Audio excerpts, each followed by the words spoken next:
1. Introducción y noción del derecho real. Bienvenidos. Hoy exploraremos el núcleo del derecho civil patrimonial. Los derechos reales. Etimológicamente, la palabra real proviene del latín res, que significa cosa.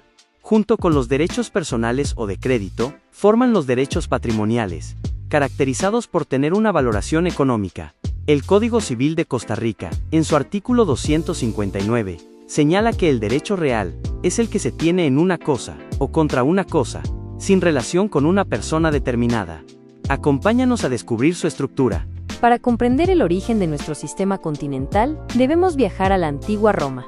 Allí se consolidó la idea del poder de una persona sobre una cosa, dominium, y sobre cosas que pertenecen a otro, iura in re aliena, como las servidumbres o las garantías reales de la prenda y la hipoteca. Desde entonces, la defensa procesal quedó clara. Para reclamar una deuda se usaba una acción personal, pero para reivindicar una propiedad ante cualquiera se interponía una acción real, legis actio sacramento in rem.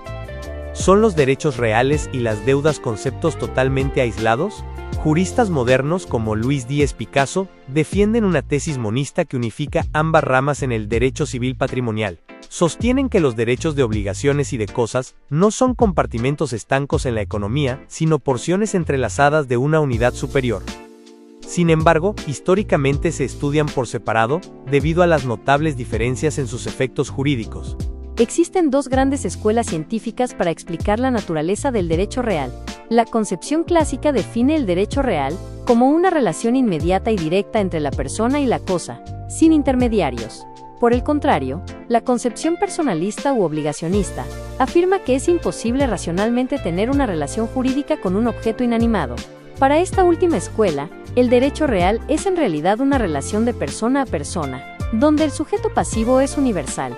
Toda la sociedad tiene el deber de abstenerse de perturbar al titular. ¿Pueden los ciudadanos crear libremente derechos reales a la medida de sus necesidades?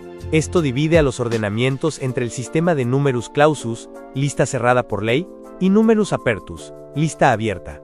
Mientras que el Código de Napoleón, y países como Argentina, limitan drásticamente los tipos de derechos reales por orden público, en Costa Rica opera un sistema de numerus apertus.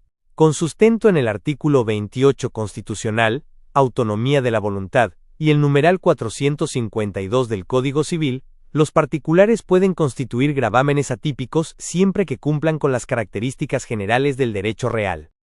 Todo derecho real está estructurado bajo 4 componentes obligatorios.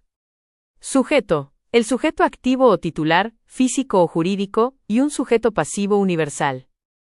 Objeto, cosas corporales e incorporales que se encuentren dentro del comercio y tengan utilidad y apropiabilidad. Potestad. El poder directo e inmediato que se ejerce sobre la cosa sin intermediarios. Inmediatividad. Contenido. El conjunto de facultades que se otorgan, las cuales pueden ser plenas como el dominio, o parciales como el usufructo. En la práctica, las diferencias son cruciales.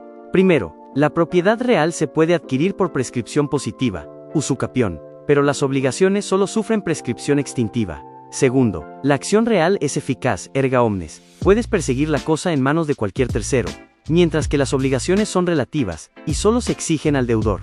Tercero, los derechos reales se extinguen absolutamente con la destrucción física del objeto, mientras que en un derecho de crédito, si la cosa se pierde por culpa del deudor, la obligación subsiste mediante indemnización.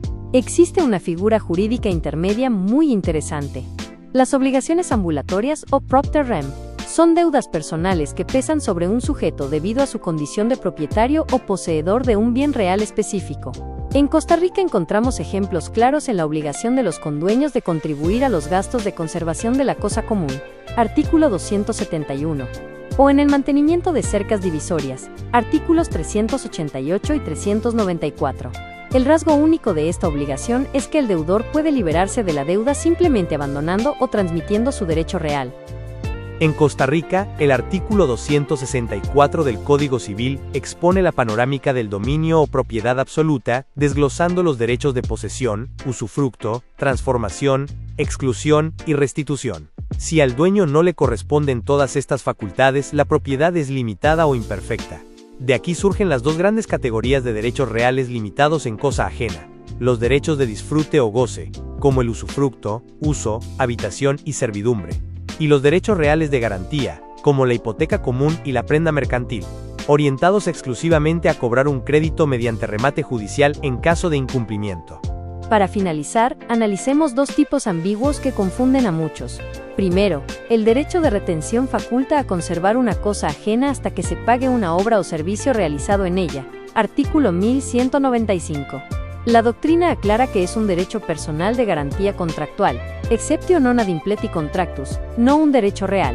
Segundo, el arrendamiento de cosas, a pesar de que en Costa Rica es inscribible en el registro, artículo 459, sigue siendo un derecho personal. Al inquilino le falta la inmediatividad y la persecución real. Si el dueño lo despoja ilegalmente, el inquilino debe defenderse mediante acciones personales derivadas puramente del contrato. Y recuerden amigos, este video es útil pero no reemplaza a los libros. El verdadero poder para ganar un juicio está en la lectura. ¡Hasta la próxima amigos!